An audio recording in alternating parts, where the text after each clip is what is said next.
Hi guys, देखिए बिहार के PCS 67 prelims में हम लोगों ने लगभग सारे क्वेश्चन सेगमेंट कवर कर लिए थे।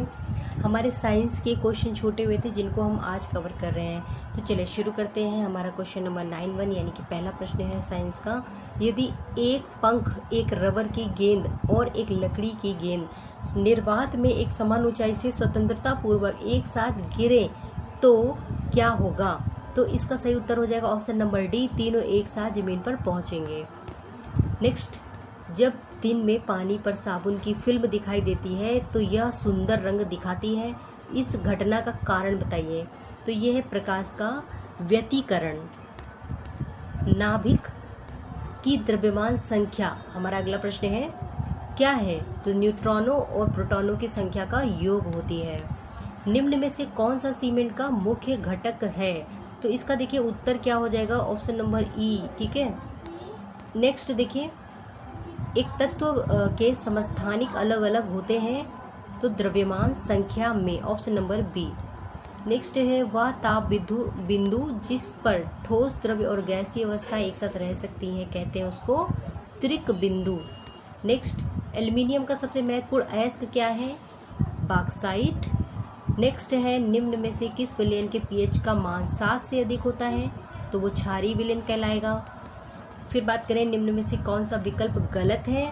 तो सारे जो थे बी सी डी ये सही थे, बट आपका जो पहला वाला था ये गलत था। नाभिक के अंदर प्रोटॉनों और इलेक्ट्रॉनों की उपस्थिति, तो नहीं, ये नहीं होता है। ठीक है, प्रोटॉन और इलेक्ट्रॉन नहीं होते नाभिक के अंदर। नेक्स्ट है, निम्न में से कौन सा गलत कथन है, इसका चयन करना होगा। तो देखिए, एक्रेलिक को कृत्रिम रेशा भी कहते हैं क्योंकि यह कपास से तैयार होता है, ये बिल्कुल गलत है। ठीक है, तो ऑप्शन नंबर सी इसका सही उत्तर हो जाएगा। ग्रेफाइट और हीरे के बारे में निम्न में से कौन सा कथन सही है? तो यहाँ पे जो डी ऑप्शन है, वे एक समान रासायनिक अभिक्रिया से गुजर सकते हैं, तो ये इसका उत्तर सही है। फिर देखते हैं, निम्न में से कौन सा तरलीकृत पेट्रोलियम गैस का प्रमुख घटक है? तो इसमें उत्तर हो जाएगा, देखिए वैसे तो ब्यूटेन में अधिकतम होता है, बट यहाँ पे ई ऑप्शन के साथ चलेंगे क्योंकि प्रोपेन और ब्यूटेन में भी दोनों हो जाएंगे। फिर बात करते हैं, पानी की मिट्टी से जड़ों में जिस भौतिक प्रक्रिया द्वारा गुजरता है उसको क्या कहते हैं? अवशोषण कहलाता है, अवशोषण। फिर बायोडिग्रेडेबल जो अपशिष्ट हैं, इनको आमतौर पर जिसकी मदद से उपयोगी पदार्थ में बदला जा सकता है वो क्या है? बैक्टीरिया कहलाता है, ऑप्शन नंबर ए। रात के समय यह सलाह दी जाती है कि पेड़ के नीचे ना सोएं क्योंकि पेड़ रात में कार्बन डाइऑक्साइड को मुक्त करता है और ऑक्सीजन को ग्रहण करता है। फिर कीट भक्षी पौधे मिट्टी में किसकी कमी से उगते हैं? तो नाइट्रोजन की कमी से उगते हैं। पौधे का तना पौधे के सभी हिस्सों में भोजन वितरित करने में डैश में मदद करता है। तो देखिए इसमें एक से अधिक उत्तर हो जाएंगे, ऑप्शन नंबर ई। आधार यानी कि ट्रांसफ्यूजन में रक्त न केवल रक्त के प्रकार में बल्कि डैश में भी संगत होना चाहिए, तो ये आरएच फैक्टर होता है। पिट्यूटरी यानी कि पीयूष ग्लैंड कहाँ पे स्थित होती है? तो ये मस्तिष्क में स्थित होती है। फिर बात करते हैं अगले प्रश्न की, गर्भ में भ्रूण के विकास को जानने के लिए निम्न में से किस जो किरण होते हैं, तरंग होते हैं, उनका उपयोग करते हैं? पराध्वनिक का, ऑप्शन नंबर सी।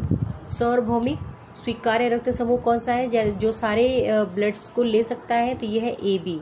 सर्वदाता ओ होता है। निमोनिया एक संक्रमण है, फेफड़ों में होता है ये, ठीक है, फेफड़ों के थ्रू।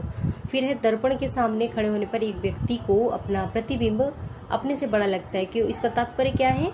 दर्पण का प्रकार कैसा होगा? अवतल हो जाएगा। फिर वो 10 आए थे आपके फिजिक्स के क्वेश्चन, 10 केमिस्ट्री, 10 बायोलॉजी, इस प्रकार से, और काफ़ी अच्छे प्रश्न आए थे। ठीक है ना। चलिए अगला देखिए, एक पंखा गर्मी के मौसम में आराम की अनुभूति क्यों पैदा करता है? क्योंकि हमारा पसीना तेजी से वाष्पित हो जाता है। रात के समय खुले आसमान में तारे टिमटिमाते हैं, क्यों? क्योंकि प्रकाश का अपवर्तन होता है। हाइड्रोजन बम जो है किसके सिद्धांत पे आधारित है? अनियंत्रित संलयन प्रतिक्रिया पर आधारित है। नेक्स्ट, प्रेशर कुकर में खाना जल्दी पकता है, क्यों? क्योंकि उच्च दाब के कारण पानी का उच्च तापमान पर उबलता है, यानी कि उच्च दाब के कारण पानी उच्च तापमान पर उबलने लगता है। यदि रेफ्रिजरेटर के दरवाजों को कुछ घंटे के लिए खुला छोड़ दिया जाए तो क्या होगा? देखिए कमरे का तापमान बढ़ जाएगा। बर्फ का टुकड़ा पानी में लबालब भरे बीकर में तैर रहा है, दूसरी जो जब पूरी बर्फ पिघल जाएगी तब क्या होगा? तो देखिए जल स्तर नहीं बदलेगा, जैसा है वैसा ही रहेगा। निम्न में से कौन सा सही सुमेलित नहीं होगा?